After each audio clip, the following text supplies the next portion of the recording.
Reconstruire sa confiance amoureuse. Bonjour mes amis, vous me connaissez, Germain Roncary, psychopraticien de vie relationnelle et sentimentale pour couples et personnes seules en quête d'amour, en quête de vie à deux. Toutes les infos pour me contacter sur mon site germainroncary.com. Alors oui, l'amour est tout autour de nous. Il y a plein de gens qui vivent des relations amoureuses très heureuses et d'autres qui galèrent continuellement.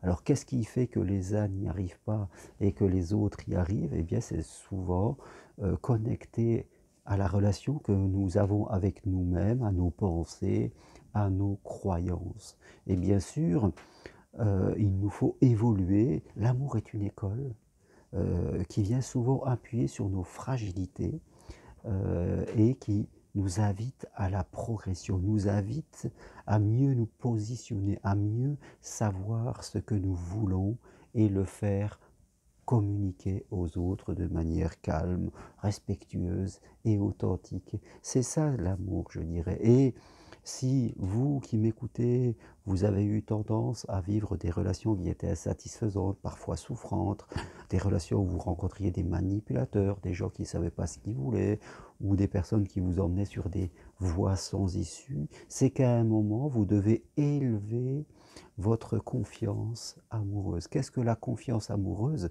Je dirais, c'est vous aujourd'hui, dans la relation que vous avez avec vous-même. Déjà, tout commence comme la confiance en soi d'une manière générale.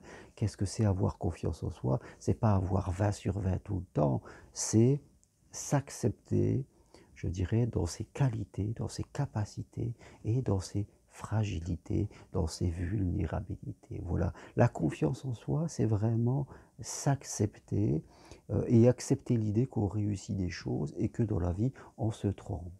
Et que quand on s'en trompe, eh bien, on apprend, on essaie d'évoluer pour ne plus refaire les mêmes erreurs. Dans la vie, on ne peut pas ne pas se tromper, c'est impossible, on fait tous des erreurs et moi j'en fais très régulièrement. Si vous êtes quelqu'un qui va avoir peur de faire des erreurs en amour et dans la vie, vous allez commencer à rentrer dans l'évitement et là forcément il va vous arriver des catastrophes. Et si d'un autre côté vous êtes quelqu'un qui refusait de faire des erreurs et qui je dirais, veut tout faire juste et qui va mettre un excès de contrôle, et là aussi, il va vous arriver des problèmes. Nous devons accepter l'idée que nous pouvons nous tromper et que même dans la vie amoureuse, c'est vrai, on peut être déçu, on peut rencontrer des personnes qui, on l'espérait, mais ne nous conviennent pas, ou on découvre une facette d'eux qu'on n'aimait pas. Ça, c'est tout à fait normal, ça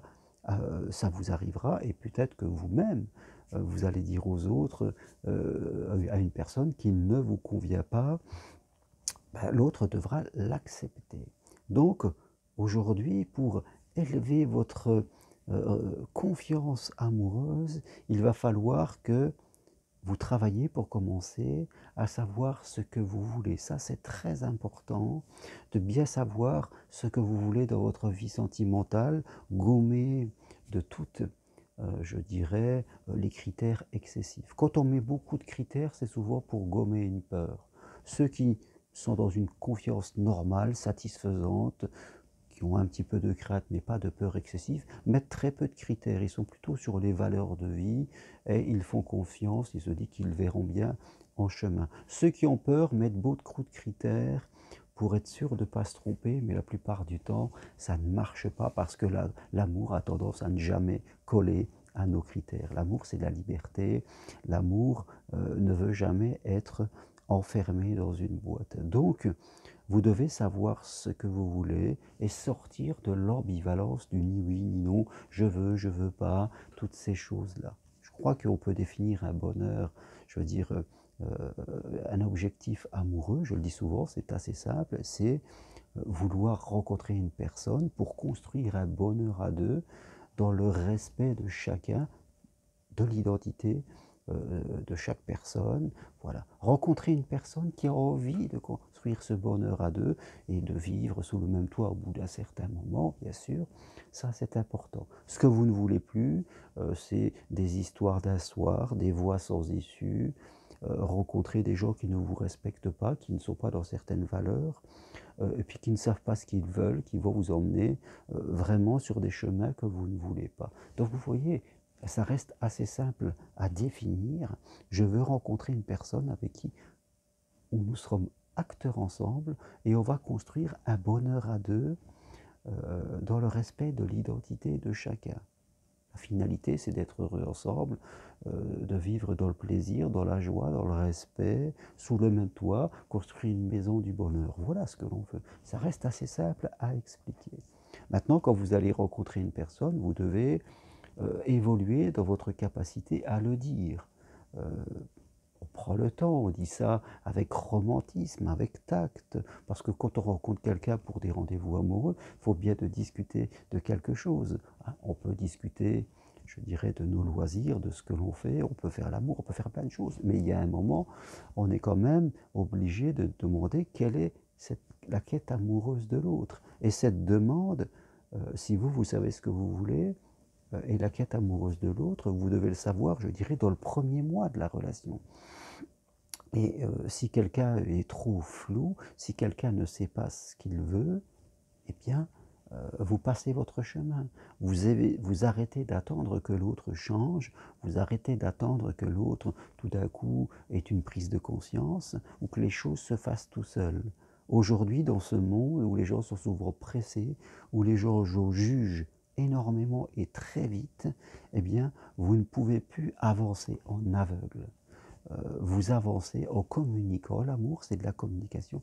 Et c'est ainsi que vous allez, je dirais, renforcer votre confiance amoureuse.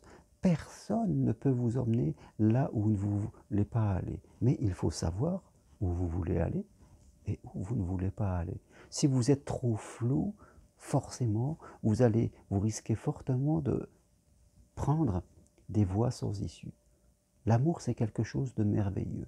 Bien sûr, on ne veut pas souffrir. Donc, pour ne pas souffrir, eh bien, il faut déterminer ce que l'on veut, savoir le dire de façon romantique dans les premières semaines, et après, en fonction de la réponse de l'autre, eh bien, soit on continue parce qu'il semble qu'il a le même désir que nous, et on va voir si ça va matcher, si la mayonnaise va prendre, soit c'est encore quelqu'un qui ne sait pas ce qu'il veut, ou qui ne veut pas la même chose que nous, et dans ce cas-là, eh bien, on arrête. Tant pis, c'est une déception, mais on revient à sa liberté, et puis on cherche quelqu'un d'autre. Voilà, et c'est ainsi que l'on va construire sa confiance amoureuse. Il y a trop de gens, comme je le dis souvent, qui ont des comportements blessants, ce sont des crabes, comme je dis. L'amour, c'est rechercher la perle rare dans un panier de crabes. Il y a trop de gens qui sont très égocentrés, qui projettent leur attente, qui n'ont pas de conscience de leur comportement sur vous-même. Donc il faut faire attention.